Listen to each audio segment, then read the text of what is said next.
When you see that video, you may just be thinking, oh, it's a cute little girl pretending to be a mechanic, but what it really involves, I think, is professionalism and the idea of what it means to be in a profession. A car repair person may be a member of a profession.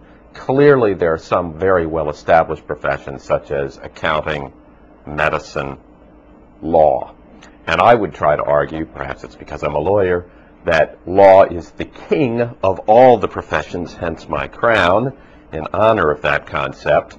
Now, my daughter was simply looking in the hood of the car when I was, I think, changing the oil, and she started rattling on these notions of mechanics and what they would tell a customer about a car, and it occurred to me, I really need to get a video out here, so I videotaped it.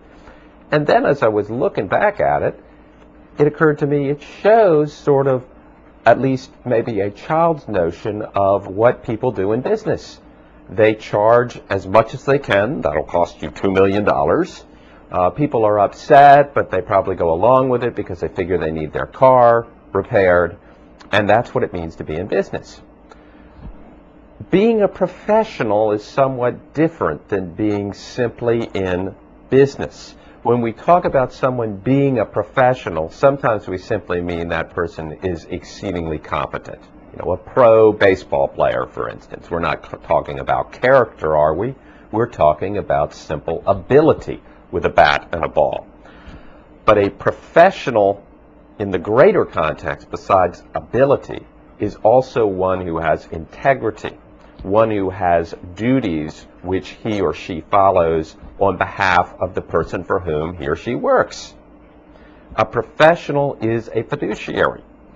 And so in the context of a doctor owes certain duties to a patient. An accountant owes certain duties to a client. A lawyer to a client.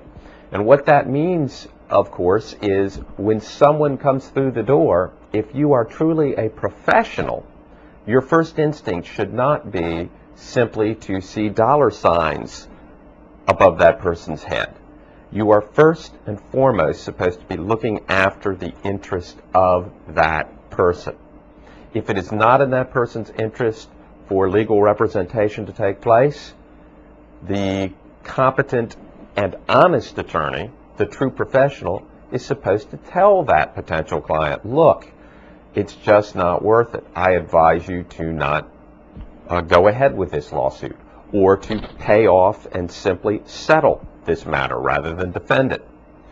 Just as we would expect, for instance, a doctor advising, let's say, an 85-year-old woman who seeks a facelift, that wrinkles come with age, and it really probably doesn't make sense necessarily for an 85-year-old woman to be worrying about cosmetic surgery.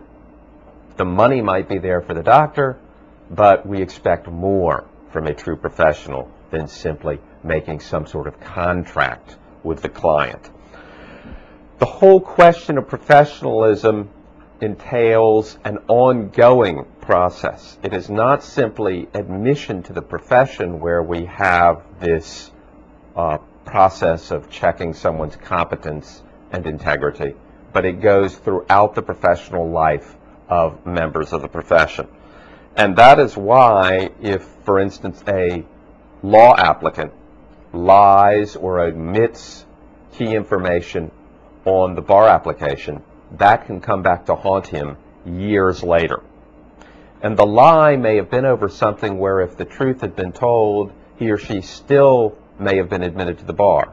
Maybe it was something having to do with, say, a minor drug violation or some other problem that the bar applicant had in his youth.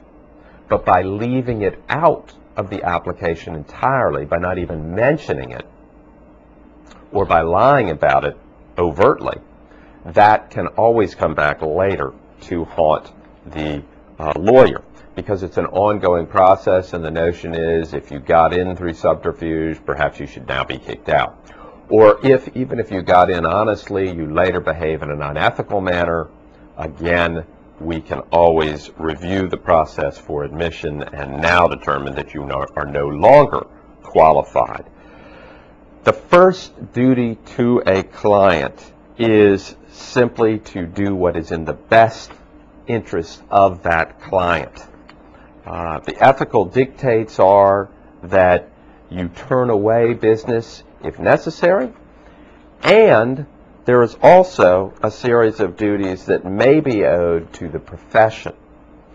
The concept is, as a member of the profession, you should uphold standards for the honor, for the integrity, for the reputation of the profession as a whole. Now, you may say that's sort of an oxymoron, professional reputation, when we're talking about lawyers, but the idea is a lawyer is a member of a guild, of a profession, and should be thinking of his fellow counselors and how they may be impacted harshly by bringing disrepute upon the entire profession.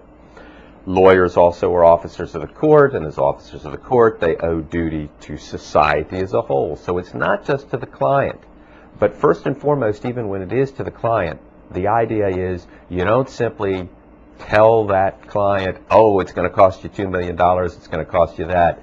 You work with the client. If there's a way of making things better for the client, even though it's not economically best for the professional still has that duty to do what's right for the client.